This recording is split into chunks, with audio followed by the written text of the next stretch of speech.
ലൈഫിലെ സന്തോഷങ്ങളെല്ലാം അവസാനിച്ചു എന്നാണ് ഞാൻ കരുതിയിരുന്നത്. പക്ഷേ ഒരുപാട് നാളുകൾക്ക് ശേഷം ഞാനിന്ന് മനസ്സ് നിറഞ്ഞ് സന്തോഷിച്ചു. അതിന് കാരണം സാറാണെന്ന് എനിക്കറിയാം. അതൊക്കെ തനിക്ക് വെറുതെ തോന്നുന്നതാണ്.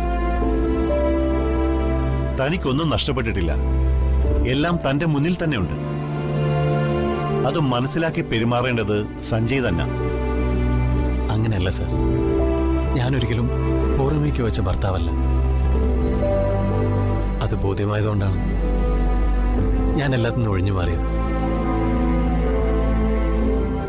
പക്ഷെ എന്റെ ധ്വനി, അവളെ ഉപേക്ഷിക്കാൻ എനിക്കാവില്ല സാർ. ഈ ഭൂമിയിൽ എനിക്ക് സ്വന്തമെന്ന് പറയാൻ ആകെയുള്ളത് എന്റെ മോള് മാത്രം.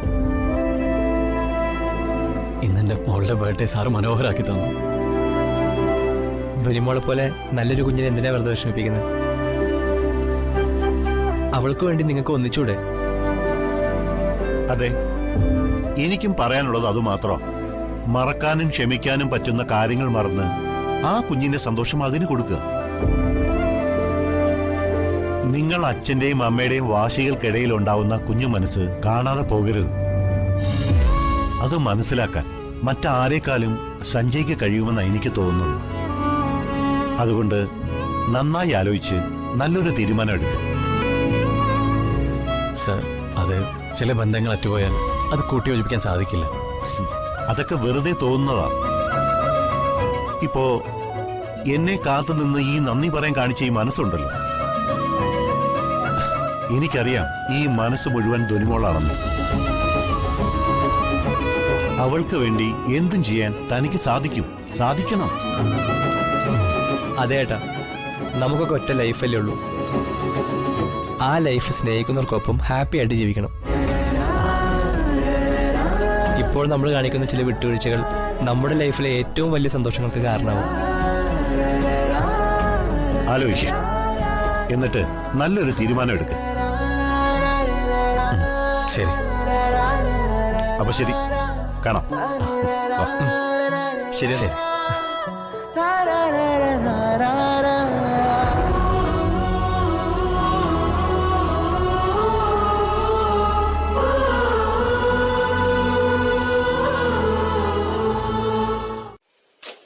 ഇനി ഞാൻ പറയാൻ പോകുന്ന കാര്യങ്ങള് ശ്രദ്ധിച്ചു കേൾക്കണം. എന്നിട്ട് അത് തന്നെ കൊണ്ട് നടക്കുവോ ഇല്ലയോ എന്ന് നല്ല പോലെ ആലോചിക്കണം. എന്നിട്ട് അത് നടക്കുമെന്ന് തന്നെ പറയണം. നടക്കില്ലെന്ന് പറഞ്ഞാൽ അറിയാവല്ലോ.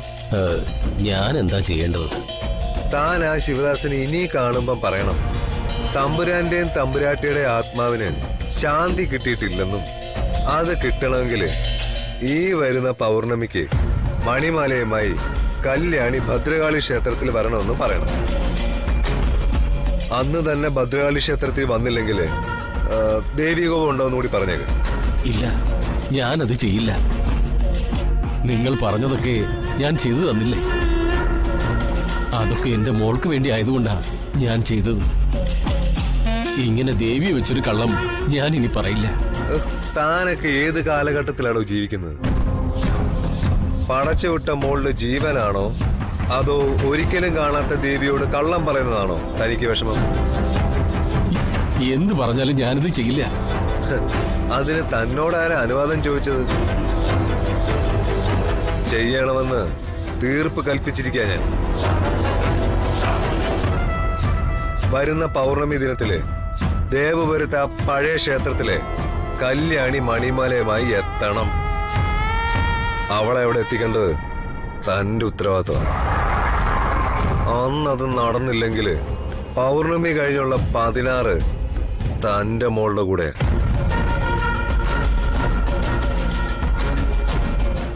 ഓ, അവളുടെ ഒരു ന്യായം. എടി, വരണോന്ന് പറഞ്ഞ് ക്ഷണിച്ചത് അവരുടെ മര്യാദ എന്ന് കരുതി ഉടനെ ചാടിക്കറി പോവാണോ വേണ്ടത്? ഇതൊന്നുമല്ല, അഷി പറഞ്ഞതാ ശരി. ഏതെങ്കിലും പേര് പറഞ്ഞ് അവിടെ കയറി വന്ന് എന്റെ മോളുടെ ജീവിതം നശിപ്പിക്കണം. അതെ, ഇവൾക്ക് ലഭിക്കാത്ത ഭാഗ്യം എനിക്ക് കിട്ടിയതിന്റെ നല്ല കുശുമുണ്ട് ഇവളുടെ മനസ്സിൽ. അതെ,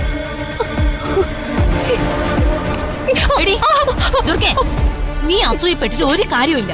നിന്റെ അമ്മയുടെ പേരും പ്രശസ്തിയും വെച്ചിട്ടുള്ള ആലോചന നിനക്ക് വരും. അതിന് സങ്കടപ്പെട്ടിട്ടേ ഒരു കാര്യമില്ല.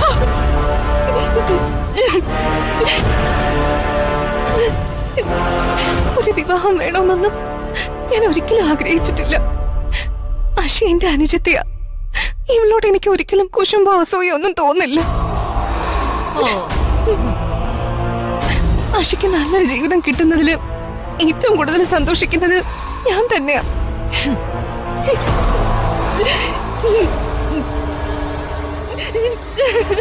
നിക്കണേ. നീ പറയുന്നത് ഞങ്ങൾ അങ്ങ് വിശ്വസിക്കല്ലേ?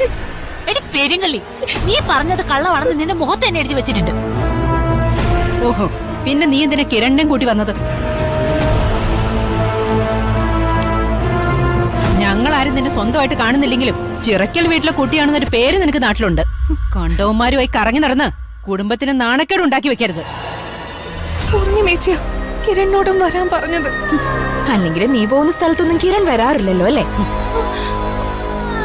എന്റെ നാത്തൂനെ, അഷിയുടെ നിശ്ചയത്തിന്റെ സമയത്ത് അറിയാതെ എല്ലാരും കൂടി കിരണിനെ ഇവളുടെ വരുംകാല കെട്ടിയവനാക്കിയില്ലേ?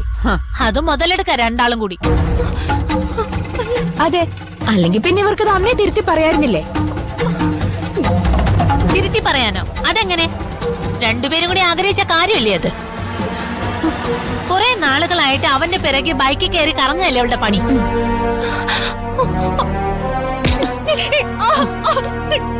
ഈ ഒരു കാര്യം ഓർത്തോ, നിന്റെ മനസ്സിൽ അങ്ങനെ എന്തെങ്കിലും സ്വപ്നം ഉണ്ടെങ്കിൽ വേരോടെ പിഴുതു കളഞ്ഞേക്ക. വസുമതി ഈ വീട്ടിലുള്ളിടത്തോളം അവനെ നിന്നെ ഒന്നിക്കാൻ സമ്മതിക്കില്ല.